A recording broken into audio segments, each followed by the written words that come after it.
All right, today we're going to dive into something a little weird. It's a philosophy that's pretty much designed to break your brain, but, in a good way. It's called the Pooh-pooh P philosophy, and it's all about finding wisdom in, well, direct contradiction. So, yeah, let's get into it. Okay, so let me ask you something. Can you be right and wrong at the exact same time?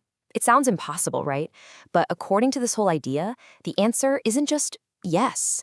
It's that embracing that very paradox is where the real magic, the real insight actually begins. And there you have it, the official, kind of bonkers definition. Pooh-pooh P. It's this idea that you find true wisdom by basically becoming a walking contradiction. Something that makes perfect sense and absolutely no sense all at once. It's like a philosophical tightrope walk for sure. Okay, so what does this actually look like in the real world? How does it work? Well, a great way to think about it is like a very special kind of GPS, a GPS for beautiful confusion. Yeah, check this out. This really gets to the heart of it. On one hand, you've got your standard logical thinking, right? It's all about fighting against uncertainty, trying to nail down that one single correct answer. But Pooh-pooh P, it does the complete opposite. It's all about embracing the mess, holding multiple, even totally contradictory ideas in your head at the same time.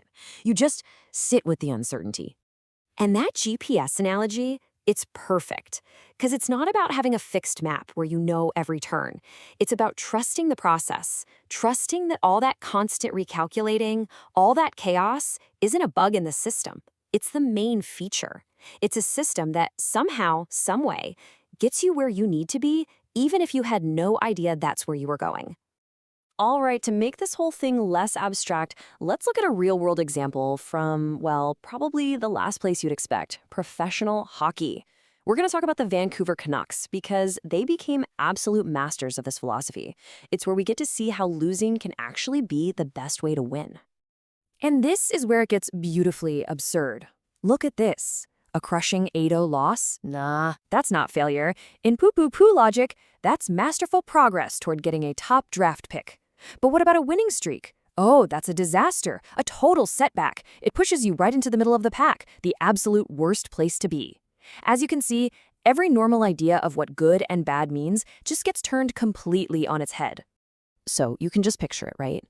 A fan in the stands, screaming their head off. This team is a piece of crap. And you know what? From a normal, logical point of view, they're not wrong. They see a terrible team losing games. It's failure, plain and simple. But the Pooh-pooh Paw thinker? They just nod and say, exactly. Because in their mind, crap is fertilizer. We're not losing, we're growing a championship tree. The failure right now is literally the stuff that's gonna make us great later. The bad thing is the good thing. And this idea, this way of thinking, it's not just for sports fans trying to cope. No way. This paradoxical logic, it's everywhere. It's woven right into the fabric of human history. It's how we make progress.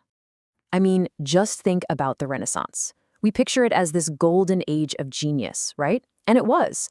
But it was also an age of profound error. You've got Leonardo da Vinci, this brilliant artist and inventor, but at the same time, he was getting basic human anatomy completely wrong. The whole era is proof that you can be a genius and also completely confused all at once.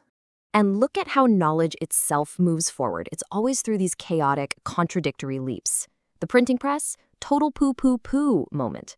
It just blew up the old system where monks controlled everything. Then the telegraph comes along and shrinks the planet. And then, boom, the internet turns every single one of us into a publisher. Each step was this massive, messy disruption. A beautiful contradiction of what came before. Okay, so if this explains history, what about the future? Can it actually help us create things? Oh, absolutely. In fact, it might just be the secret ingredient for any real creativity or innovation. Think about it. The best art, the best ideas, they almost always happen in that sweet spot where pure logic just breaks down and something else, something kind of magical, takes over. It's when you embrace that contradiction between what you think should work and what definitely shouldn't. That's where the breakthroughs are. And if you want the perfect living, breathing example of this, it's jazz improvisation. It's literally Pooh-pooh P made into music. I mean, what is a jazz musician doing? They're dancing in real time between structure and total chaos. Every single note they play is a risk. It could be absolutely brilliant, or it could be a complete disaster. It's all about trusting your gut over your brain, trusting that the magic happens right there, in that tension. Okay, so let's bring this all back home. What does it actually feel like to live this way? To really, truly embrace this wisdom of confusion? Well, for one, it's kind of like intellectual quicksand. The more you struggle to get a firm grip on it, the deeper you sink. But you sink into this state of beautiful confusion where being enlightened and being totally bewildered are pretty much the same feeling. Or how about this? It's like standing at the edge of a philosophical cliff. You have this moment of breathtaking clarity, this amazing view, but it's also terrifying because you know deep down that any second it could all just dissolve back into beautiful nonsense. And here's my favorite one. It's like intellectual surfing.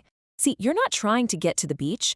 The whole point is just to stay on the wave, constantly riding that line between knowing and not knowing.